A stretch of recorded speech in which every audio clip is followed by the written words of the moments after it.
was struck in S1408, and so I'm making this as part B, as a comment,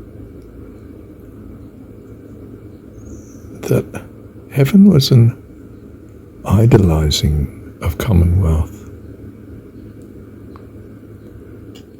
And I thought, did I mean idealizing? It's the ideal? Or do I mean there's something suspect about it?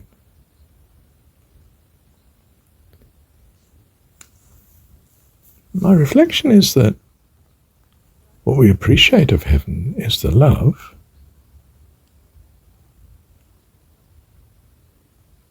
and what we appreciate of the commonwealth is, well, the fact that it's common, that we can share in it. Of course, the sharing in some things can upset other people's enjoyment of such, and they desperately want it to be private, like your own home. And if it's not private, then you can't have your way of life, which is actually distinct to the others, even in your culture. You want your privacy. You know, you want to be king of your own. Englishman's home is his castle, you know, his own castle sort of notion.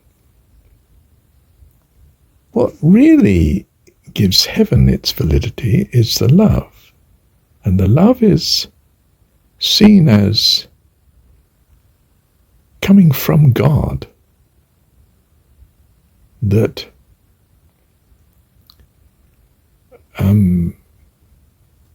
most acceptably rules all things, because it's loving purpose.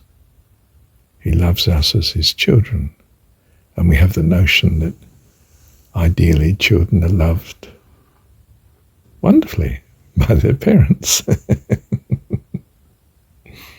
So the commonwealth is simply that the wealth gives benefit, and benefit is seen as the giving of benefit is love. Let me say, have we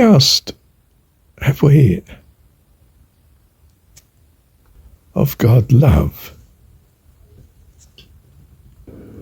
Because that's what we truly benefit from. The benefit to us, the commonwealth to us, that we can share in. Not him.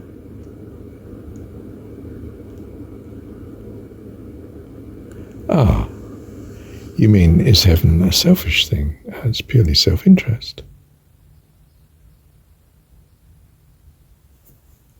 Well, it may be your heaven,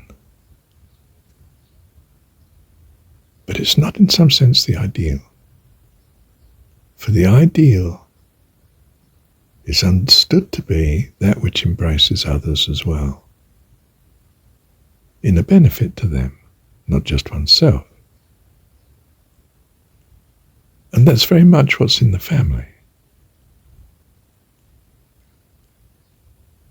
So one could say it is love that we value, but it's the love of God that we value, which is to all. And until we come to valuing the same ourselves,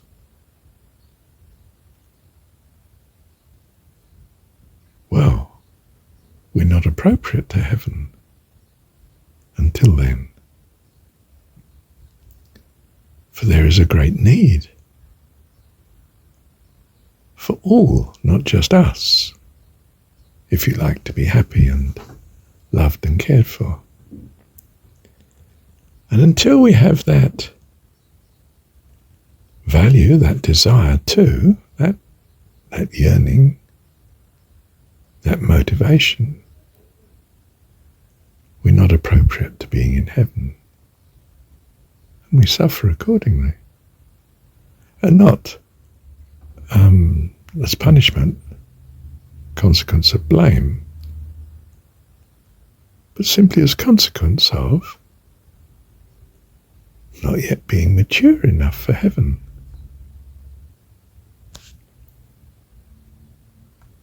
So you may love heaven just for self-interest, in which case, of course, you'll be kept from it for a long, long time, until your self It's enlarged to embrace, well, as I understand it, all other life. When that is your value,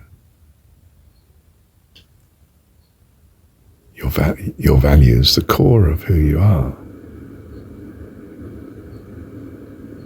you've indeed graduated and are ready for heaven. Well, you're in heaven, in fact. Bless you. Thank you, Heavenly Dad.